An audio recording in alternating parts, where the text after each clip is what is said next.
Welcome back. This is still Rise and Shine, and we have a very serious conversation that we need to brush on this morning.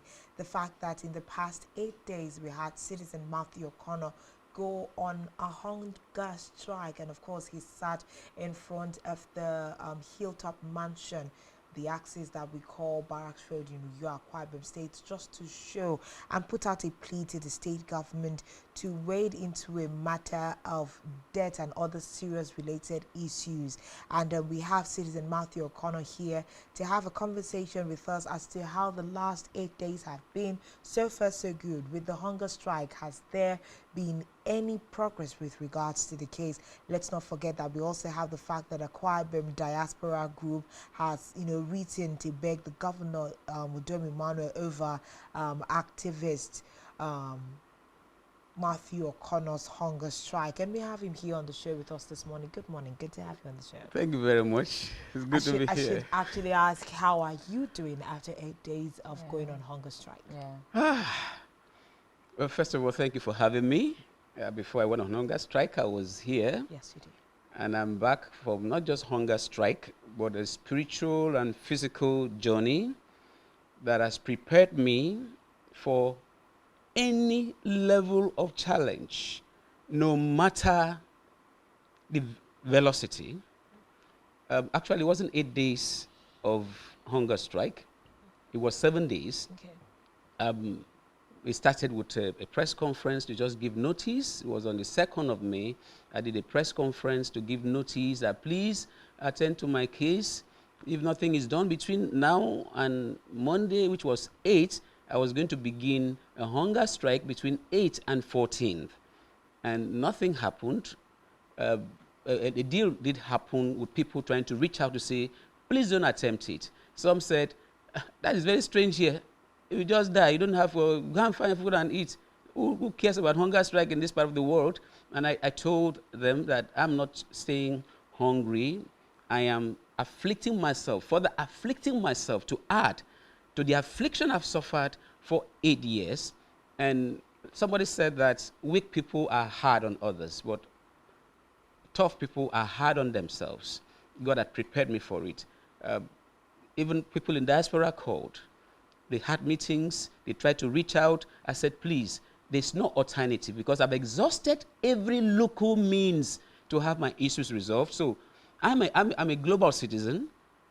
I am the president and founder of Open Forum Care for Humanity Foundation. Humanity is not about a tribe. It's not about a state, a region. It's not about a country. So that is where God has taken me to. So when it got to the 8th, there was just one thing I did. It was to take some very critical documents to my chairman. Chairman, I said, maybe you don't even know about this. I was the secretary of the Elders Forum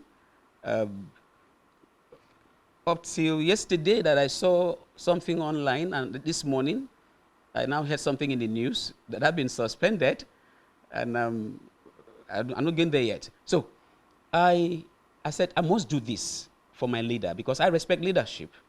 And my respect to leadership is what has even taken me to wait this long. Some people say, you waited for so long, you should have taken action. I said, no, I was following my leaders at traditional, political, family, sociocultural. Nothing happened. So I'm going to the global community now. I went on hunger strike. I dropped those documents for my chairman, Dr. Emmanuel Kwanabong, went straight to Wellington Bassey by Brook Street, which is the entrance, not just to Government House, entrance to the Akwa Ibom State Traditional Rulers Council, where the highest ranked royal father is involved. And the way things are going now, the kind of things I've read on social media, even heard the news, is something else. It's also the entry point to the justice system in the state. That's where you have the judiciary.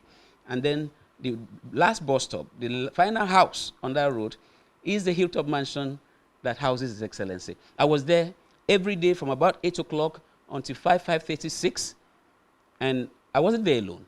People joined me. Victims of oppressions and injustices, and some vulnerable persons who have been working on their issues, including the blind, the paralyzed, and all of that. So some persons call me that they have joined the hunger strike from their houses. So it wasn't just me alone, but something interesting, very interesting happened. I got some national newspapers getting message from Abuja, coming to interview me there. I have talked the last 7 to 8 days of my life. If they put the talks together, it may likely be more than what I've ever said in 1 year, because I talk for almost every second. Everybody wants to hear the details of what is going on. And eventually, when I was through with the hunger strike, that was on Sunday, for the first time, I had made up my mind. I bought fruits, assorted fruits, and I had it.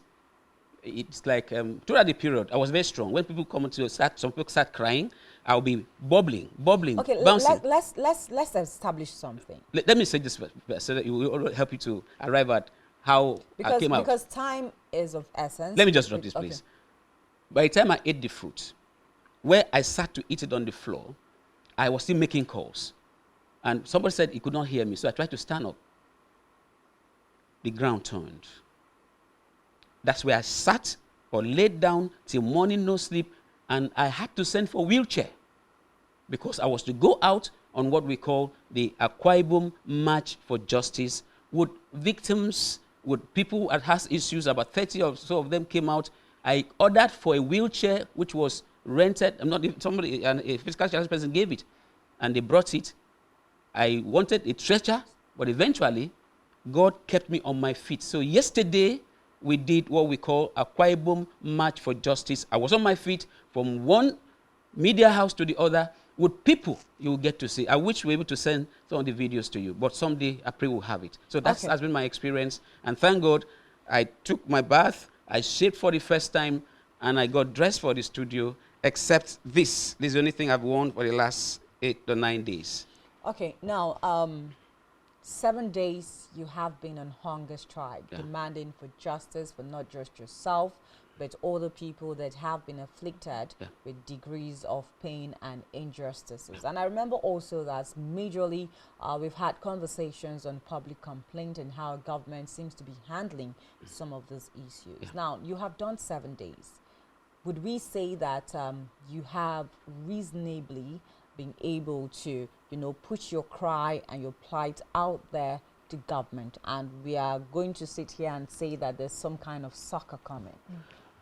Sincerely, a number of people that give their lives to mundane things, they want to judge within that period. What assistance did you get? What support did you get? No, I'm a spiritual person, and I was well brought up. So I do not attach significance to mundane things. So what I'm saying is, has government looked at your case? Yeah, has there been any response from government? There has not been because that's the objective of this particular hunger strike. Yes. Government, I am crying out.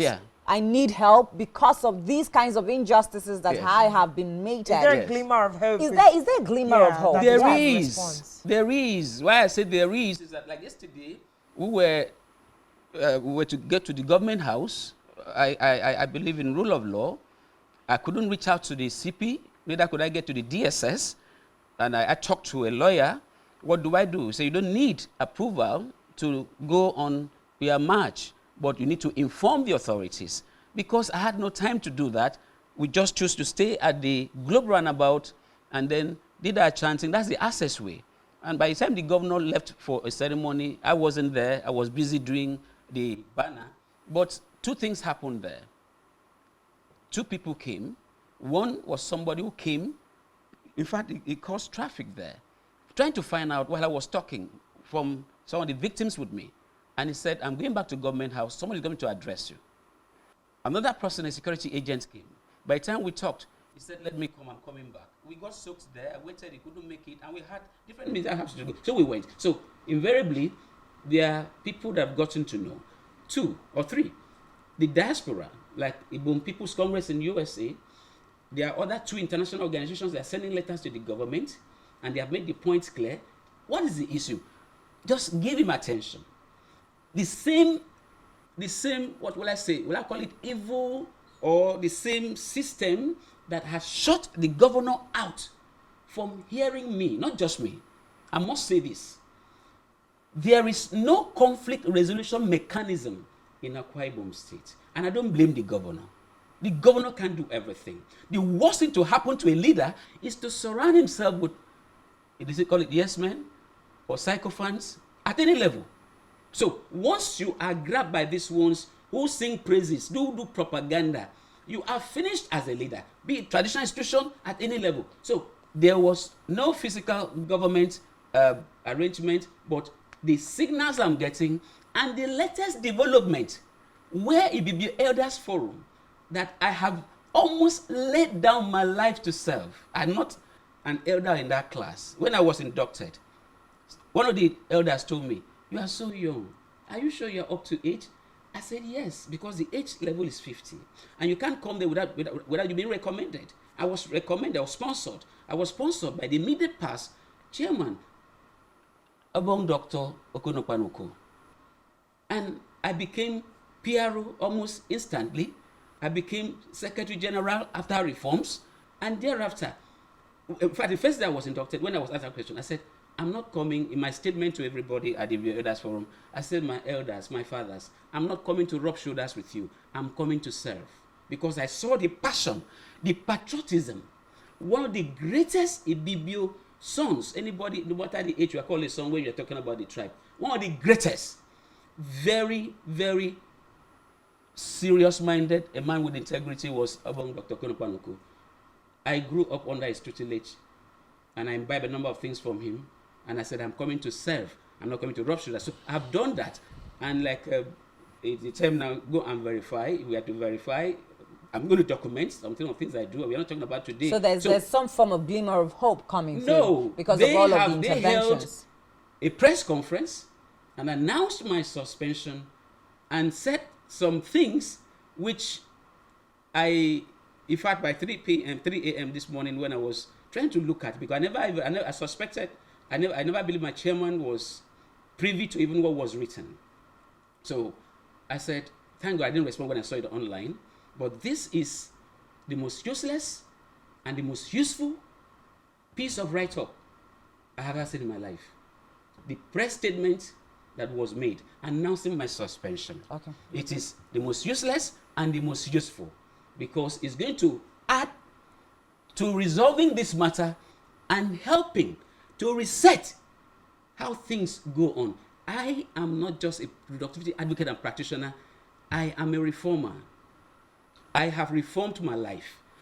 What I have passed through is supposed to have made me a militant. But what did I do? I transmitted the entire energy that others convert to violence. I converted it to becoming useful to society. And I do what I do. Got Open Forum registered. And we bless this state. We bless this state with verifiable things. And when some people talk about Dakada, I'm not competing with anybody, but I'm saying, when the history of Dakada will be written, or somebody want to do competition for the greatest Dakada ambassadors, I will compete, because we were coming out. What did you do in the era of Governor Emmanuel? Right. I will so come we out just with hope what that- I've done, and let others come out with what they have done. Let us see what contribution you make, like Hilda, that has made us proud now. Thank you so much, All right, citizens. that's the much Matthew we can Okono. take, Yeah, yes. definitely that's the much we can take.